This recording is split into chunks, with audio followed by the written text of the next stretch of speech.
Hello, and welcome back to another episode of the Western Canon Challenge, where we are reading the entirety of the Western Literary Canon out loud. Today we begin Volume 7 of the 10-volume collection of Emerson's journals, and within Volume 7 we have beginning journal number 36. That is the collection 36. Those of you who've been listening along know that the collections typically span a 1 year period. So, journal collection number 36 will, I've not checked it or double checked it, but I'm assuming, like all the rest of them, or almost all of them, it will span the entire year 1845. Emerson will turn 42, I believe. Yes, 42 this year in May. And like all these other collections, they typically start with a biographical note, and I will read those. And with that said, I'll do that. Mr. Emerson gave no course in Boston in the last month of 1844 and first of 1845. He was working on the theme which attracted him, namely, the men whom he had chosen as representative of a few great types. Quote, Napoleon, the man of the world, seems to have been the lecture first finished, and this was in demand by the Lyceum committees. During the winter and spring he spoke at Fall River, Dover, New Hampshire, Providence, New Bedford, Gloucester, and other towns. Carlyle had bidden him write on an American hero, but he did not. The letters between these friends show the services each was gladly rendering the other in their respective countries, for Emerson's second volume of essays was coming out in London, and Carlyle's Miscellanies in America. Emerson had now 3 children, for a second son had been born to him. His farm was now increased in the home fields, and he had bought the Walden pine grove. Concord was now a railroad town, and steam made the lecturer's traveling easier by land and by water. January 30th, 1845. In Boston to hear the debates of the Texan Convention with the hope that I might catch some sparks of the typhonic rage. But I was unlucky in my visits to the House and heard only smooth Whig speeches on moderation, etc., to fill time. The poor mad people did not come. Footnote. This entry occurs in the journal for 1844 among those made in the middle of the summer, and is manifestly out of place there. Mr. Emerson often used a part of a blank page for a later entry. A joint resolution providing for the annexation of Texas passed the United States House of Representatives January 25, 1845, and the Senate on February 7th. On March 1st, these resolutions were approved by President Tyler. On December 29, 1845, a joint resolution of Congress declared Texas admitted to the Union. Here follows an editor's note. It must have been after attending another anti-slavery meeting in February that Mr. Emerson wrote to his friend, Mr. S. G. Ward, quote, Have you ever heard Wendell Phillips? I have not learned a better lesson in many weeks than last night in a couple of hours. The core of the comet did not seem to be much, but the whole air was full of splendors. One orator makes many, but I think this the best generator of eloquence that I have met for many a day, and of something better and grander than his own. End of note. In January arose the question again in our village lyceum whether we should accept the offer of the ladies who proposed to contribute to the course a lecture on slavery by Wendell Phillips. I pressed the acceptance on the part of the curators of this proffer on 2 grounds. First, because the lyceum was poor and should add to the length and variety of their entertainment by all innocent means, especially when a discourse from one of the best speakers in the Commonwealth was volunteered. Second, because I thought in the present state of this country the particular subject of slavery had a commanding right to be heard in all places in New England, in season and sometimes out of season. That, as in Europe, the partition of Poland was an outrage so flagrant that all European men must be willing, once in every month or two, to be plagued with hearing over again the horrid story, so this iniquity of slavery in this country was a ghost that would not down at the bidding of Boston merchants or the best Democratic drill officers, but the people must consent to be plagued with it from time to time until something was done, and we had appeased the Negro blood so. The proposition was later made to have a lyceum supplied by enthusiasts only. We want a lyceum just as much as a shoe shop. It must be boundless in its hospitality. Aristo compared lectures to battles. February 26th. A thaw for more than a week and 3 days of heavenly weather, bringing all mythology on their breezy dawns. Down falls the water from the steeps. Up shoots the northern light after sunset from the horizon. But nature seems a dissipated hussy. She seduces us from all work. Listen to her rustling leaves, to the invitations which each blue peak and rolling river and fork of woodland road offers, and we should never wield the shovel or the trowel. March 15th. How gladly, after 3 months sliding on snow, our feet find the ground again. Venus or Beauty, author of sport and jest, cheerer and rejoicer of men by the illuminations of beauty, was worshipped as the mother of all things. What right have you scholars and thinkers to pretend to plans of philanthropy, who freeze and dispirit me by that selfish, murderous hangdog face? Proclus. I not only do not think he has his equal among contemporary writers, but I do not know men sufficiently athletic to read him. There is the same difference between the writings of these Platonists and Scotch metaphysics as between the sculptures of Phidias and the statues of Tam O'Shanter and my uncle Toby. They abound in personification. Every abstract idea, every element, every agent in nature or in thought is strongly presented as a god in this most poetic philosophy, so that the universe is filled with august and exciting images. It is imaginative and not anatomical. It is stimulating. Quote, the soul is intellect and capacity, but life and energy, end quote. Proclus in Timeo, Volume 2, page 448. Quote, the parts in us are more the property of wholes and of things above us than they are our property, end quote. Volume 2, page 435. Quote, why fear to die? At death the world receives its own, end quote. Quote, for the universe uses them as irrational animals, end quote. Volume 2, page 400. The demiurgus, as Orpheus says, was nurtured indeed by adrastia, but associates with necessity and generates fate. In the ideal republic, of course, no man should ever do one thing but once. It is curious how incidental the best things are. A nation is dedicated to trade for some centuries. That occupies the vast majority of men every day for all that long duration. Yet the last day it is not more elevated than the first day, and cannot command our respect. But as they grow rich, some men of leisure and study are formed, some men of taste appear. By the very indignation at the general meanness and hurry, some souls are driven into a secluded and sublime way of thinking. These invent arts and sciences, these pray and sing and carve and build. Incidentally, too, on all this vast grocery business floating all over the world, books and letters go. A passenger is carried from one country who inoculates hundreds and thousands with the opinions and hopes cherished by a handful of men in the old. This new influence, quite incidental to trade, lets loose new thoughts on trade and politics and religion among the traders, which go to revise and revolutionize all their modes of living and conduct. In 1814, Talleyrand said to Alexander, Sire, only one of two things is possible. We must either have Bonaparte or Louis XVIII. Bonaparte, if you can support him, but you cannot, for you are not alone.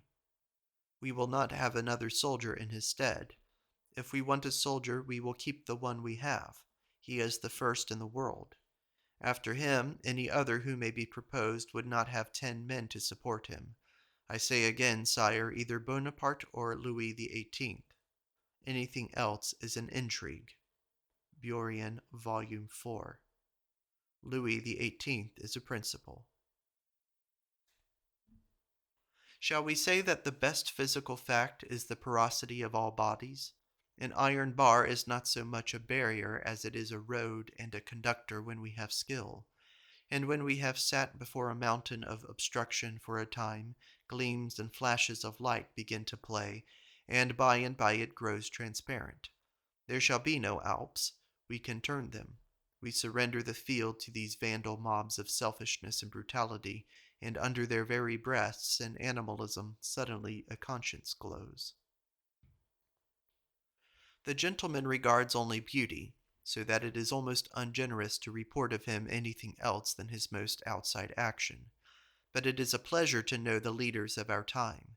Horace Walpole knows the first men and women of his time. Every man should know the great among his contemporaries. I believe our political parties have nothing fantastical or accidental in their origin, but express very rudely some lasting relation. Bonaparte delighted in testing his good fortune. Regido, who had dissuaded Madame Beauharnais from "marrying a soldier with nothing but his cloak and his sword," was sent for on the day of the coronation of the emperor, and asked, "Well, have I nothing but my cloak and my sword?" I neither think our democratic institutions dangerous to the citizen, nor on the other hand do I think them better than those which preceded them. They are not better, but only fitter for us. Napoleon was entitled to his crowns. He won his victories in his head before he won them on the field. He was not lucky only. But this ciphering is especially French. Fourier is another arithmetician. Laplace, Lagrange, Berthollet, walking meters and destitute of worth. These cannot say to men of talents, "I am that which these express," as character always seems to say. Yet man always feels that Napoleon fights for him. These are honest victories. This strong steam engine does our work. A despair has crept over the Whig party in this country. They, the active, enterprising, intelligent, well-meaning, and wealthy part of the people, the real love and strength of the American people, find themselves paralyzed and defeated everywhere by the hordes of ignorant and deceivable natives and the armies of foreign voters who fill Pennsylvania, New York, and New Orleans, and by those unscrupulous editors and orators who have assumed to lead these masses. The creators of wealth and conscientiousness, rational and responsible persons, those whose names are given in as fit for jurors or referees for offices of trust, those whose opinion is public opinion, find themselves degraded into observers and violently turned out of all share in the action and counsels of the nation. What is the difference between the abolitionist and the locofoco? This only, that the one knows the facts and this iniquity, and the other does not. One has informed himself of the slave laws of the Southern States, and the other has not. How many degrees of power? That which we exert, political, social, intellectual, moral, is most superficial. We talk and work half asleep. Between us and our last energy lie terrific social and then sublime solitary exertions. Let our communities rise en masse, the undrilled original militia, or let the private man put off the citizen and make the hero. Then is one a match for a nation. We do not live an equal life, but one of contrast and patchwork. Now a little joy, then a sorrow, now a sin, then a generous or brave action. We must always be little whilst we have these alternations. Character is regular and homogeneous. Our world, it is true, is like us. It has many weathers, here a shade, and there a rainbow, here a gravel, and there a diamond, polar ice, then temperate zone, then torrid, now a genius, then a good many mediocre people. Alas, our penetration increases as we grow older, and we are no longer deceived by great words when unrealized and unembodied. Say rather, we detect littleness in expressions and thoughts that once we should have taken and cited as proofs of strength. The position of Massachusetts seems to me to be better from Samuel Hora's visit to South Carolina in this point, that one illusion is dispelled. Massachusetts was dishonored before, but she was credulous in the protection of the Constitution, and either did not believe or affected not to believe that she was dishonored. Now all doubt that the subject is removed, and every Carolina boy will not fail to tell every Massachusetts boy, whenever they meet, how the fact stands. The Boston merchants would willingly salve the matter over, but they cannot hereafter receive Southern gentlemen at their tables without a conscience of shame. I do not like very well to hear a man say he has been in Carolina. I know too well what men she suffers in her towns. He is no freeman. In every government there are wild, lawless provinces where the constituted authorities are forced to content themselves with such obedience as they can get. Turkey has its Algiers and Morocco, Naples its Calabria, Rome its Fondi, London its Alsatia, and Bristol County and Slab Bridge, where the life of a man is not worth insuring. South Carolina must be set down in that infamous category, and we must go there in disguise and with pistols in our pockets, leaving our pocketbooks at home, making our wills before we go. Literature is resorted to as consolation, not as decalogue. Then is literature defamed and disguised. I talked yesterday with the Shaker elders, Joseph Myrick and Grove Blanchard, and stated my chief objection to their community as a place of education, that there was too much interference. In heaven, a squadron of angels would be a squadron of gods, with profoundest mutual deference. So should men live. It is true that a community cannot be truly seen from the outside. If deep sympathy exists, what seems interference is not, being justified by the heart of the suffering party. And in Lane's representation of their society, they appear well. He thinks them open to the greatest improvement and enlargement on every side, even of science, learning, and elegance. Only not suddenly. In that case, one can well enjoy their future and leave them as an order of American monks and nuns, and willingly release from nuptial vows a class of virgins and children of light, who would dedicate themselves to austerity and religion, labor and love. Lane thought that they looked on their speech, their dress, and even their worship as not sacred, nor even the best, but as open to revival, and though not rashly alterable, yet modifications were likely to be received. Elder Grove had said that their mode of worship was once spontaneous. Now it was only preserved as a condition for exciting the spirit. I told him they seemed peasants with a squalid contentment. The aim of writers is to tame the Holy Ghost and produce it as a show to the city. But the sole terms on which the infinite will come to cities is the surrender of cities to its will. And yet nature seems sometimes to coquette with great poets, and in the willingness to be expressed suffers them to be knowing men of the world, yet does not withdraw its inspirations. The daemons lurk and are dumb.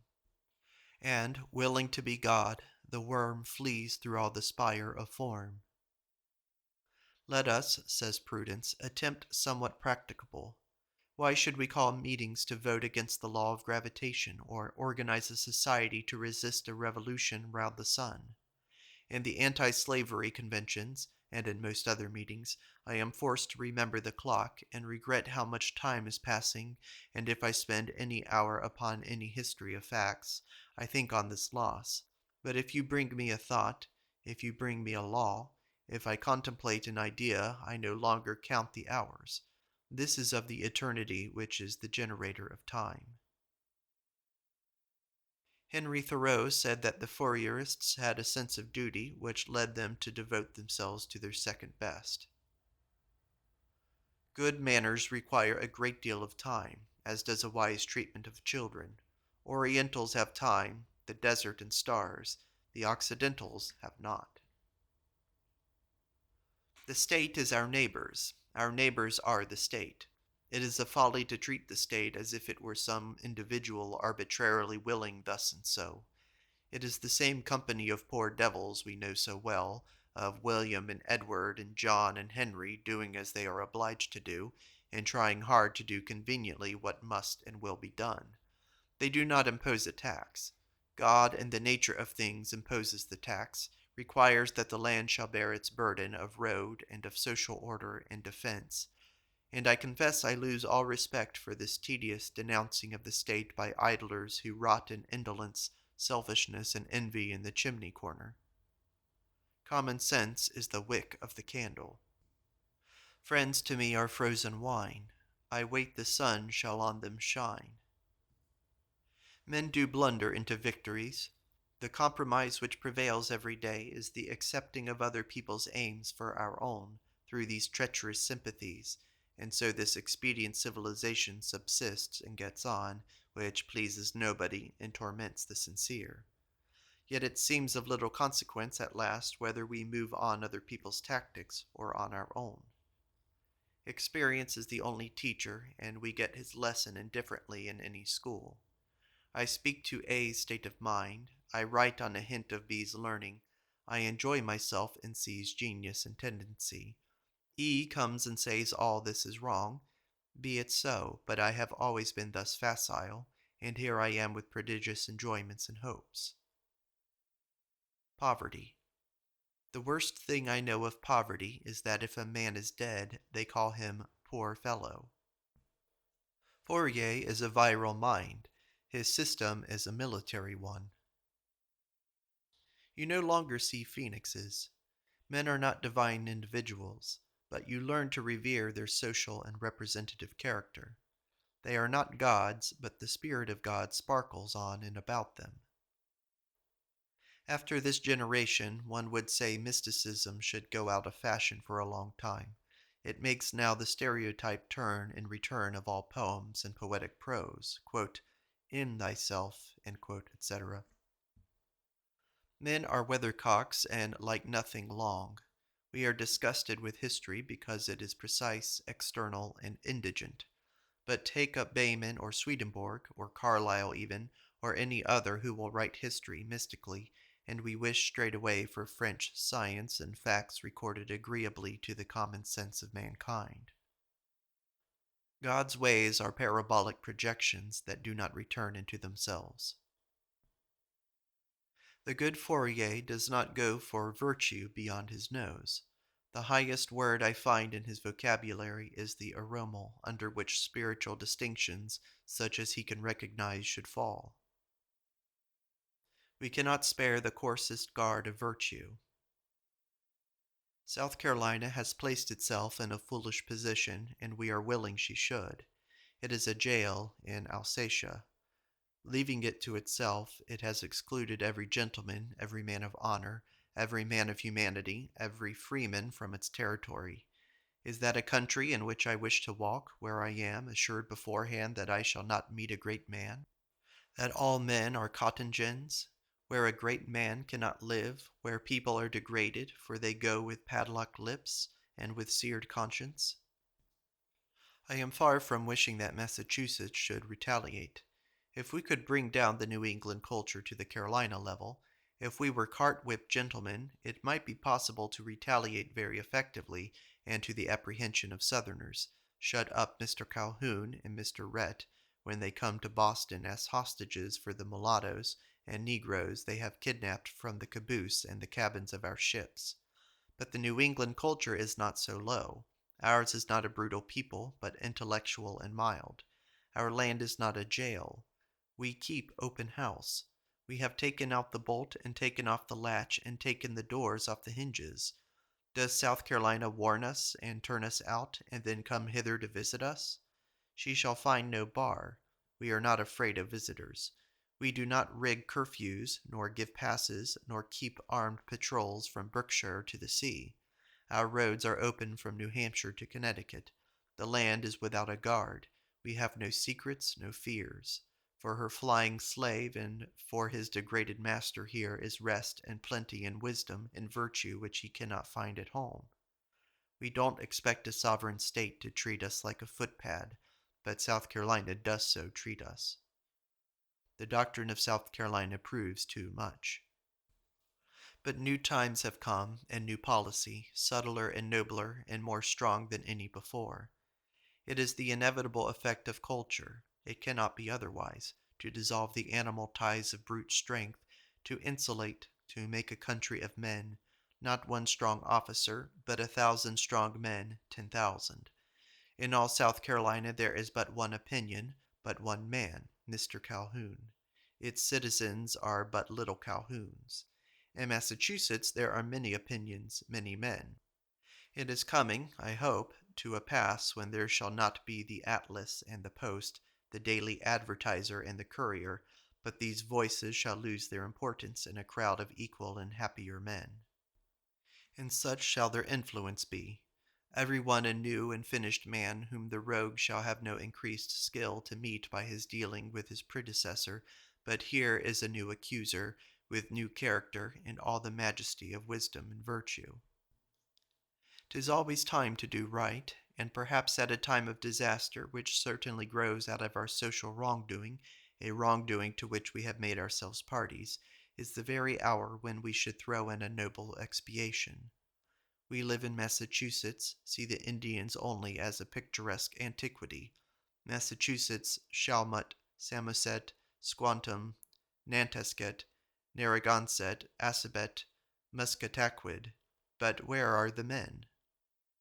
Alas for them, their day is o'er.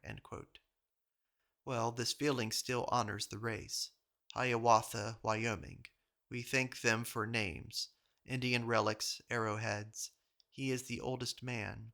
What real merits, knowledge as naturalist, skill to make bow, tent, sledge, canoe to find his north, wise as a hound. Napoleon is immersed in things in the land, fruits, forests, arts, money, and so forth of the world. He does not say anything of himself, but he says what they say, or rather, they always give some tincture of his speech. That is a very different sort of speech from any thinker's. There are men enough immersed in things, farmers, smiths, truckmen, etc., who have the strength of this sphere, but who cannot speak, who cannot organize and arrange. Napoleon stands at the confluence of the two streams of thought and of matter, and derives thence his power. To Louis XVIII, on his return to France, Talleyrand said, Sir, there is something in me which bodes no good to those governments which reject me. That lame rascal, said Chenier, without any respect for episcopacy, resembles a sponge which imbibes every liquid into which it is dipped, with this difference, that when the sponge is pressed, it returns the liquid it has taken, whilst our limping friend makes it his own. Was it fit, after such sacrifices as France had made in the Revolution, to adopt again the musty garments of the old civilization? Was it pathetic to see Napoleon in St. Helena turn his green coat? It was sadder to see Europe turn its old coat. Of course, I do not wish the formation of mutual admiration societies, but I do not think the sterility of periods is to be rashly inferred from the absence of eminent talent in a town. A divine soul, I can easily believe, would content itself with the society of illustrious minds, which this very hour would afford it, for such exist, pure, true, faithful amongst the faithless, seeing amidst the blind, although no person exists among these with a talent sufficient to realize and establish his ideas. Not to be bruised by the business is now a mark of merit, not to despond in cities, to look at the lower powers vis-a-vis of demonstration, realization, edification, as at salt and lime and granite, materials and agents as indispensable as light and fire, though lower in the scale of energy. Besides, remember Sir Humphrey Davy's best discovery was the discovery of Michael Faraday. So many men whom I know are degraded only by their sympathies, their native aims or genius being high enough, but the relation all too tender to the gross people about them. A poet is so rare because he must be exquisitely fine and vital in his tissue, and at the same time immovably centered. A true melody, like Ben Jonson's good songs and all Milton's, is of eternity already. Verses of true poets are hickory nuts, so fresh and sound. Criticism misleads. Like Bonaparte's quartermaster, if we listen to him, we shall never stir a step. The part you have to take, none but you must know. The critic can never tell you. The annexation of Texas looks like one of those events which retard or retrograde the civilization of ages. But the world spirit is a good swimmer, and storms and waves cannot easily drown him. He snaps his finger at laws. As we grow old, said Alcott, the beauty steals inward. New Hampshire is treacherous to the honor, honesty, and intelligence of New England, is and has been. I do not look at the Massachusetts Democrats in the same light. Theirs is a sort of fancy politics. I have a better opinion than to believe they would vote as they do if the question depended on them. But as the proverb goes, you may well walk if you hold the bridle of your horse in your hand. So I interpret the caprice of and tactics of our compatriots in this Commonwealth on the subject of Texas. They know that the great and governing sentiment of the state is anti-slavery and anti-Texas, and whilst it is so, they can safely indulge a little flirting with the great mother democracy at Tammany Hall or at Washington, which has made Texas the passport to its grace. The constitutional argument is ever trivial, for the animus of the framers is not a fixed fact, but a Proteus. The Constitution was an arrangement, not an organic somewhat, and in South Carolina means one thing, in Massachusetts another. In such a case avails but morals and might. You hurt me, and I will blow your brains out, but I will put an end to this. I do not see why the two states cannot immediately settle the dispute by a treaty. Let them appoint commissioners to meet at Philadelphia and fix a rule of conduct to which both states will agree. Position of Massachusetts is better.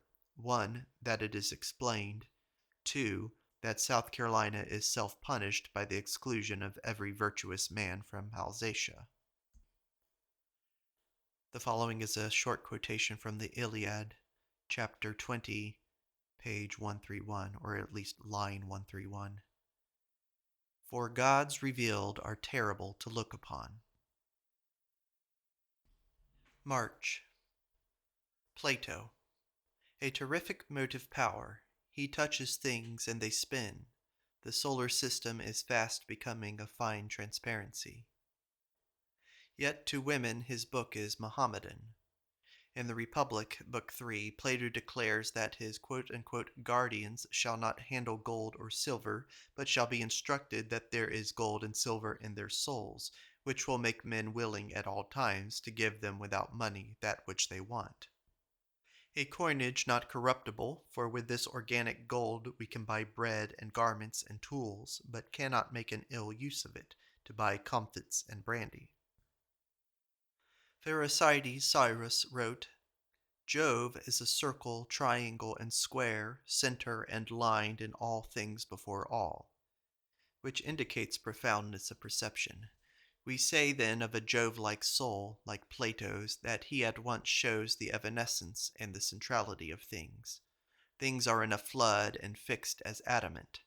The Bhagavad Gita adduces the illustration of the sphered, mutable, yet centered air or ether.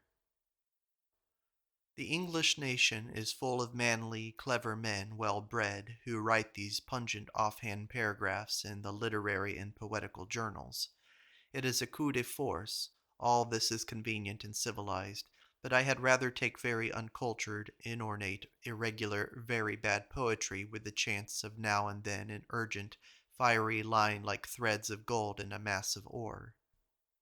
We have in America the comfort of the wretched, that out of this zone of clever mediocrity, England is as indigent as America in great writers. Ah, we busybodies, cannot we be a little abstemious? We talk too much, and act too much, and think too much. Cannot we cease doing, and gravitate only to our ends? Cannot we let the morning be? The only use which the country people can imagine of a scholar, the only compliment they can think of to pay him, is to ask him to deliver a temperance lecture or to be a member of the school committee. A few foolish and cunning managers ride the conscience of this great country with their taxes or tariff or democracy or other mumbo-jumbo, and all give in and are verily persuaded that that is great, all else is trifling. And why? Because there is really no great life, and one demonstration in all the broad land of that which is the heart and the soul of every rational American man. The mountains walking, the light incarnated, reason and virtue clothed in flesh, he does not see. Friends have nothing to give each other, nothing to withhold, nothing to ask for, or that can be refused. Such liberty would infer imperfect affinity. All that behooves them is clearness, or, not to miscall relations, truth forevermore, and love after that.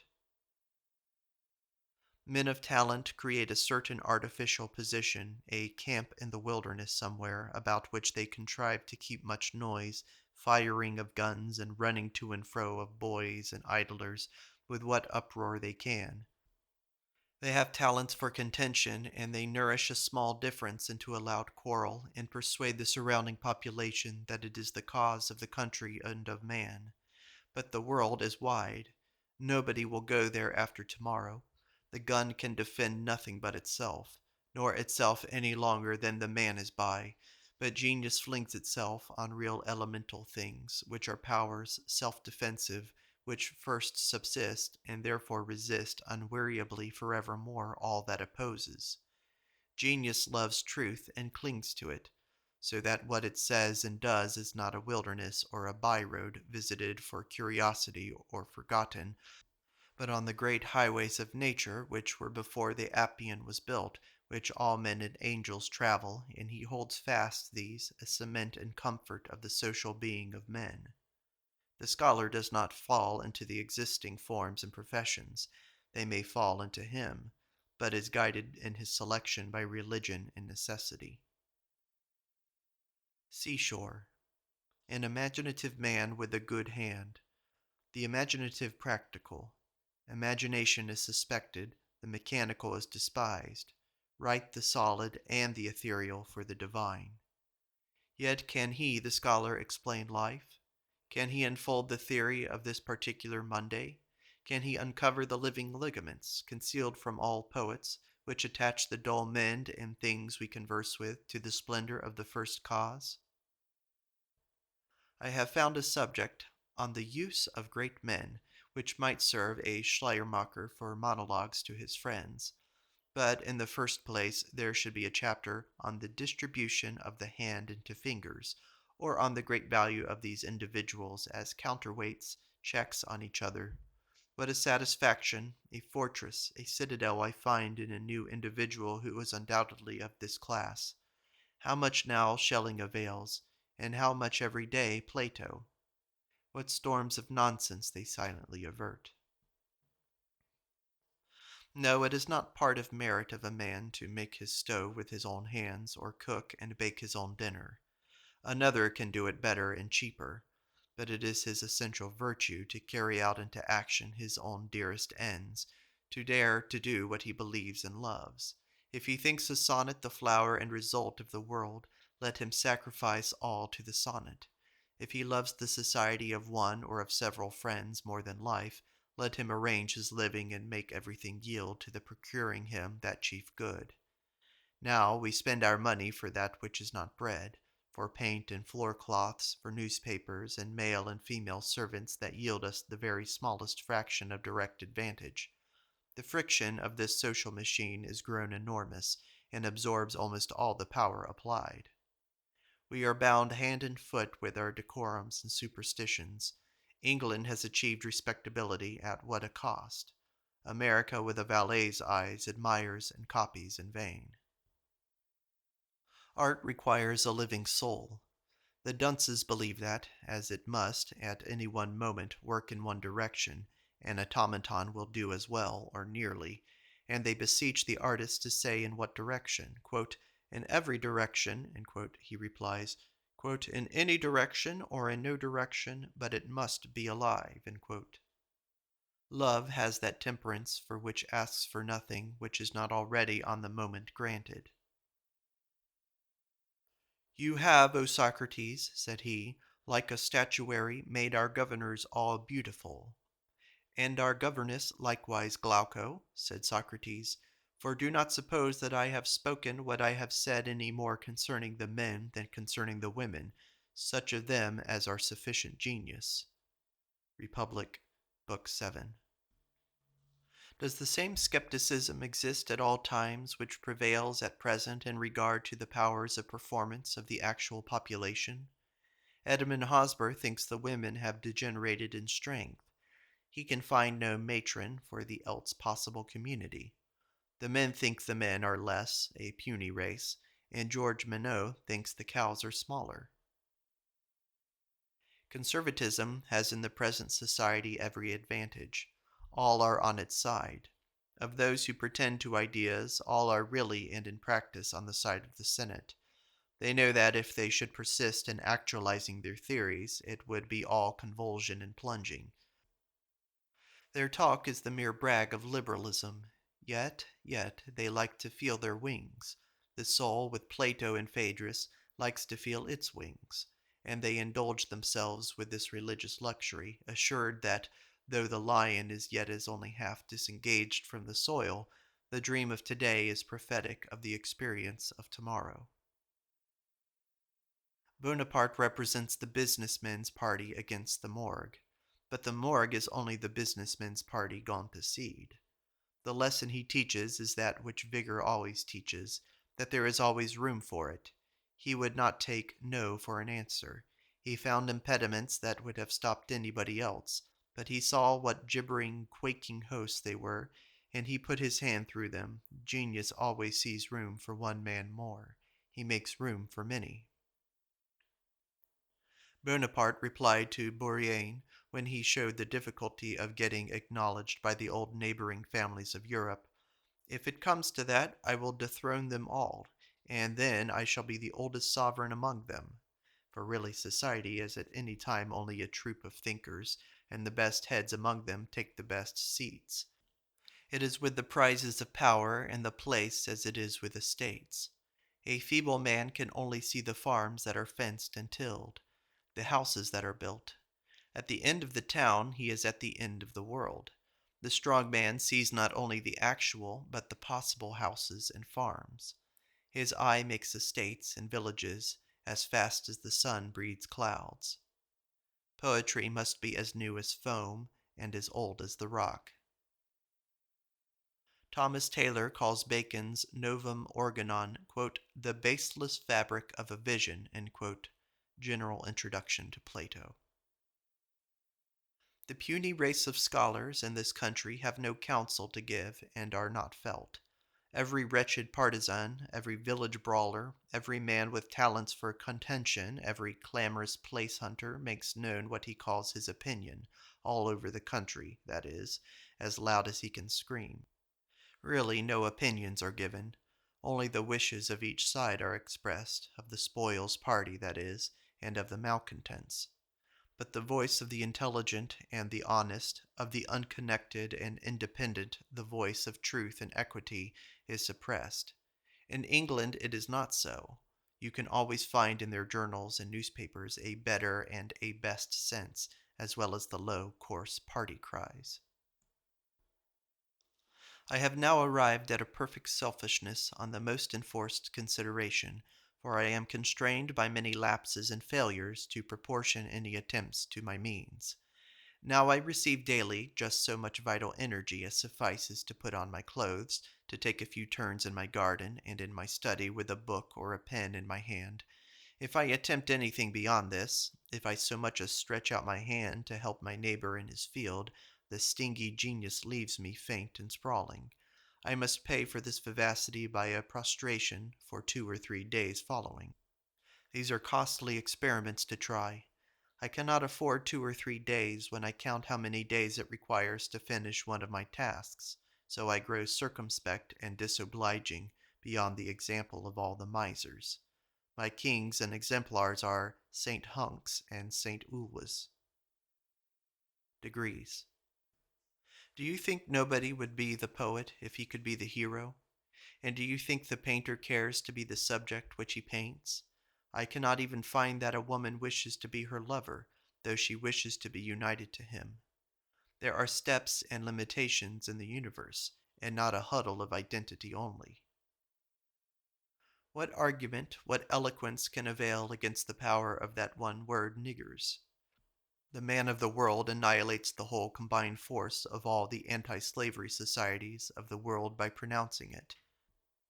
I have charged the abolitionists sometimes with stopping short of the essential act of abstaining from all products of slave labor. The apology for their use is not comfort and self-indulgence, but, I doubt not, the same feeling which I and others insist on, that we will not be headlong and abandoned to this one mania. A journal might find its resources in Calvert, Ward, Margaret Fuller, Channing, Thoreau, Cabot, Hunt, Tappan, Wendell Holmes, Whipple. Dr. Frothingham should contribute his treatise on the Augustan astronomy. Alcott should be made effective by being tapped by a good suction pump.